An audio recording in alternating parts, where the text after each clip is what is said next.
Assalamualaikum warahmatullahi wabarakatuh. Selamat siang. Salam sejahtera bagi kita semua. Alhamdulillahirobbilalamin. Puji syukur kepada Allah Subhanahu wa taala yang telah memberikan kita dan karunia sehingga kita dapat berkumpul pada Zoom meeting kali ini.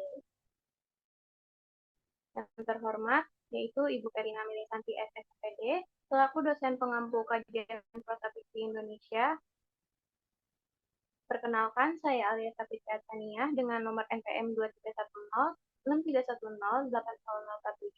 dari kelas 3 BPB.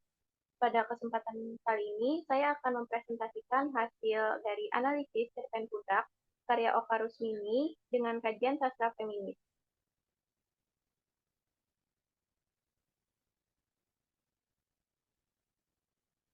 Jadi, cerpen budak ditulis oleh Oka Rusmini dan diterbitkan di Jurnal Perempuan pada tanggal 3 Agustus 2022. Cerpen ini berfokus pada pengalaman tokoh budak, seorang perempuan Bali, dalam menghadapi ketidakadilan gender di lingkungan patriarkal. Analisis ini akan mengkaji unsur-unsur intrinsik seperti tema, alur, tokoh, dan penokohan, latar, sudut pandang, bahasa, dan amanat.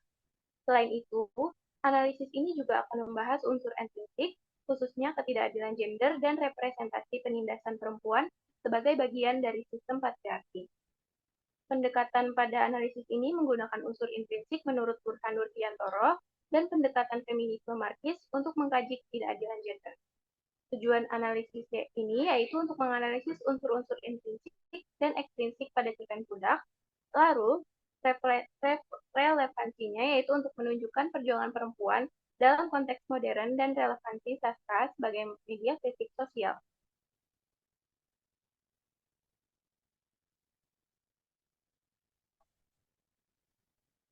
Yang pertama ada analisis unsur intrinsik, yaitu ada tema. Tema utama cerpen budak adalah ketidakadilan gender dalam masyarakat patriarkal. Perempuan dianggap subordinat dan diabaikan dalam peran sosial, politik, dan juga budaya. Kutipan cerpennya berbunyi, jika perempuan ikut bicara, persoalan akan bertambah rumit. Bukannya menyelesaikan masalah, mereka justru menimbulkan masalah baru. Selanjutnya yaitu ada tema tambahan atau tema minor. Tema minor ini hubungan perempuan dan tanah leluhur yang mempresentasikan perjuangan perempuan dalam mempertahankan budaya dan identitasnya di tengah pengaruh arus modernisasi. Kutipan cerpennya yaitu, mana tanahku yang sempat mengotori kaki kecilku, mana upacara kelahiranku lengkap dengan beragam bunga dan daun hutan yang membasuhku menjadi pemilik tanahku.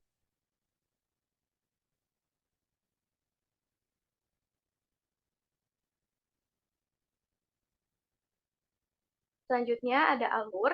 Cerpen budak menggunakan alur campuran yaitu maju dan sorot balik. Alur ini menggambarkan perjalanan batin budak yang perlahan-lahan menyadari kekuatannya dalam melawan struktur sosial patriarki. Sorot balik ini membantu memperlihatkan bagaimana pengalaman masa lalu membentuk keberanian budak. Jadi yang pertama itu ada alur awal, menggambarkan kehidupan budak yang penuh tekanan sosial. Lalu ada alur tengah, yaitu konflik budak melawan norma yang menindas, terutama dalam hal tanah dan identitasnya sebagai perempuan, yaitu ada klimaks. Budak menyadari bahwa perjuangannya adalah bagian dari gerakan kolektif untuk memperjuangkan hak perempuan. Lalu ada akhir, harapan untuk masa depan yang lebih bebas bagi para perempuan.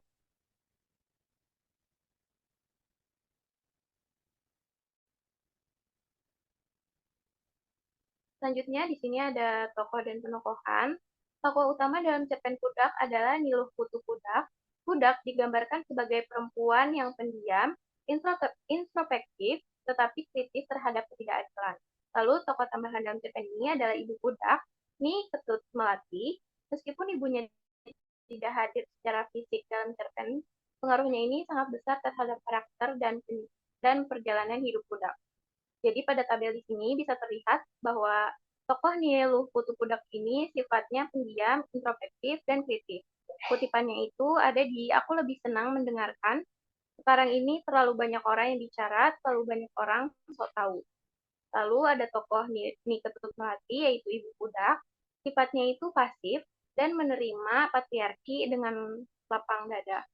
Kutipannya itu ada sebagai sesama perempuan, Meme harus yakin dengan kekuatan perempuan.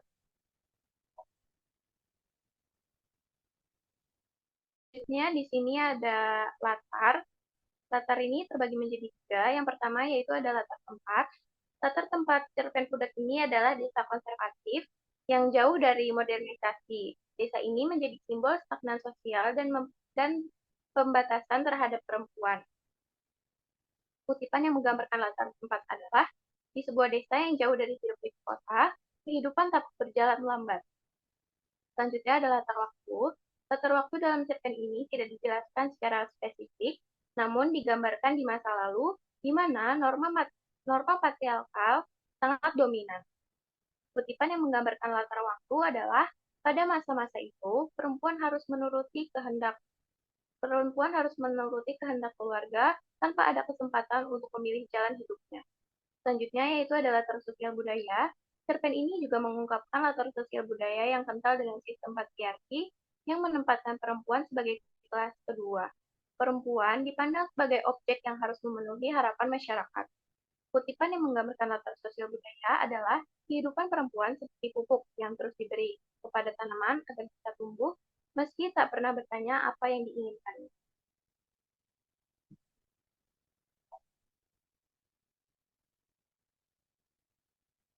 Selanjutnya, di sini ada sudut pandang.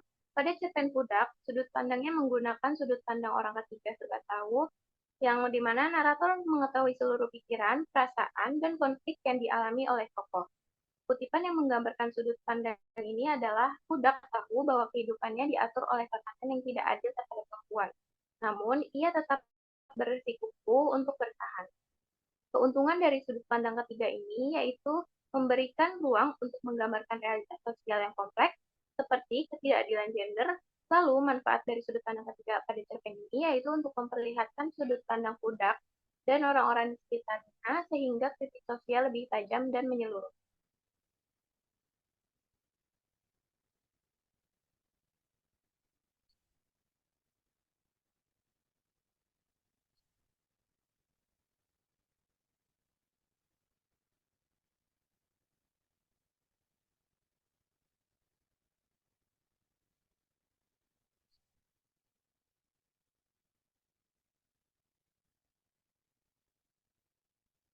Selanjutnya ada bahasa. Gaya bahasa yang digunakan dalam cerpen adalah simbolis dan penuh metafora. Kutipan yang menggambarkan gaya bahasa ini adalah Pudak merasa hidupnya terbelenggu seperti rantai yang mengikat langkahnya. Simbolisasi rantai ini menggambarkan keterbatasan perempuan akibat norma patriarkal. Bahasa melankolis ini mencerminkan penderitaan batin tokoh utama. Jadi, simbolisme ini penggunaan simbol untuk menggambarkan konsep abstrak pada cerpen ini. Lalu metafora ini digunakan untuk perbandingan tidak langsung untuk memperkaya makna, serta melankolis ini suasana sedih dan pedih yang mencerminkan penderitaan batin tokoh utama pada cerpen ini. Selanjutnya di sini ada amanat. Pesan utama cerpen Pudak adalah perempuan memiliki kekuatan untuk melawan ketidakadilan sosial. Pentingnya perjuangan kolektif perempuan untuk masa depan yang lebih setara. Kutipan yang menggambarkan ini adalah Pudak bertekad untuk mengubah nasibnya meski ia tahu bahwa perjalanannya akan penuh dengan rintangan. Jadi, amanat yang ingin disampaikan oleh sang penulis yaitu perubahan dimulai dari keberanian individu melawan norma yang mengekang dan pentingnya persatuan perempuan untuk menciptakan perubahan sosial yang lebih baik.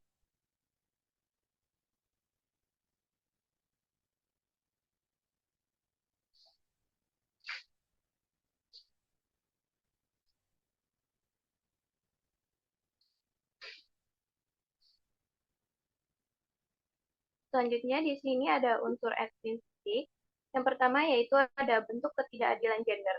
Berdasarkan realitas ketidakadilan gender masyarakat patriarkal, Oka Rusmini menggunakan unsur intrinsik untuk memperkuat pesan sosial yang relevan secara universal. Karya ini menginspirasi pembaca untuk memahami pentingnya peran perempuan dalam menciptakan masyarakat yang setara. Jadi, bentuk ketidakadilan gender pada cerpen Pudak ini yang pertama yaitu ada eksklusi perempuan dalam pengambilan keputusan. Jadi, pada cerpen ini, perempuan ini tidak dianggap sebagai bagian penting dalam kehidupan publik. Kutipannya yaitu, sejak kecil tidak pernah dia melihat perempuan yang berbicara rapat-rapat. yang berbicara di rapat-rapat di balai desa. Bentuk ketidakadilan gender yang kedua yaitu tekanan sosial untuk memenuhi standar patriarkal. Perempuan dipaksa menyesuaikan diri dengan standar yang membatasi kebebasan mereka. Kutipannya yaitu berbunyi, mengapa perempuan harus sempurna, harus cantik. Lalu yang ketiga yaitu ada penindasan terhadap suara perempuan. Sistem patriarki membuat perempuan merasa tidak dihargai dan kehilangan kepercayaan dirinya untuk berbicara. Kutipan pada cerpen tersebut berbunyi, apa ada yang mau mendengar kata-kataku?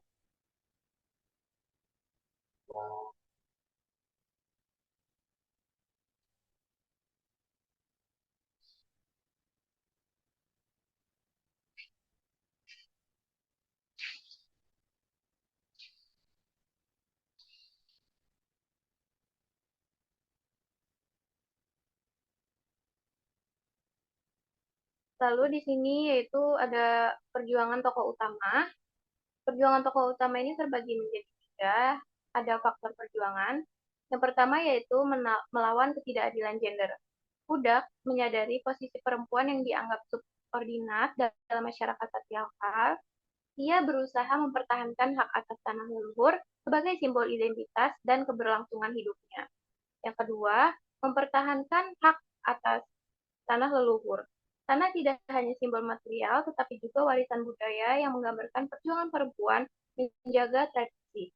Kutipan pendukungnya yaitu berbunyi, mana tanahku yang sempat mengotori tadi kecilku, mana upacara kelahiranku lengkap dengan beragam bunga dan daun hutan yang membasuhku jadi pemilik tanah ini.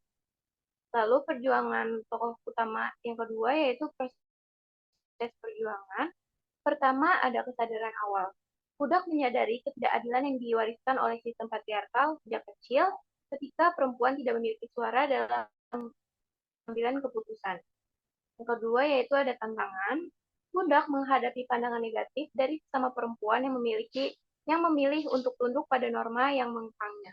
Lalu yang ketiga ada tekad dan harapan. Budak memutuskan untuk tidak hanya berjuang untuk dirinya sendiri, tetapi juga untuk generasi mendatang. Kutipan pendukungnya berbunyi, waktunya perempuan menanam benih, pemikiran, dan kerja keras. Selanjutnya yaitu ada makna perjuangan. Budak adalah simbol perempuan yang berani melawan ketidakadilan struktural. Perjuangannya mengajarkan pentingnya solidaritas perempuan untuk menciptakan perubahan sosial yang lebih baik.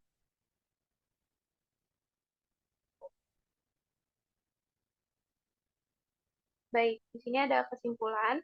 Cerpen Budak karya Oka Rusmini menunjukkan bahwa unsur intrinsik dan ekstrinsik saling mendukung dalam membangun friksi sosial yang kuat terhadap ketidakadilan gender.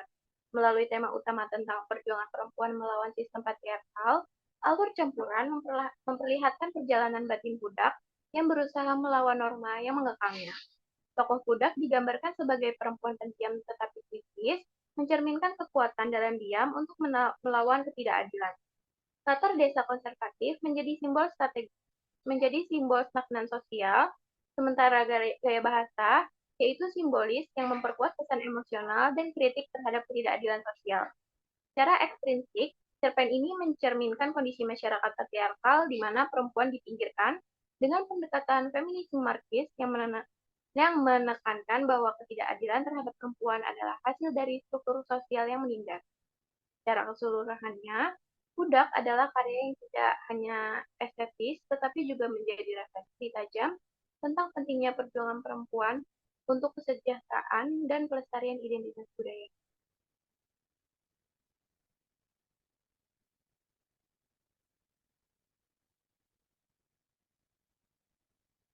Baik, sekian presentasi yang bisa saya jelaskan. Mohon maaf apabila ada kesalahan, baik dari tutur kata maupun tutur perbuatan. Terima kasih atas waktunya. Wassalamualaikum warahmatullahi wabarakatuh.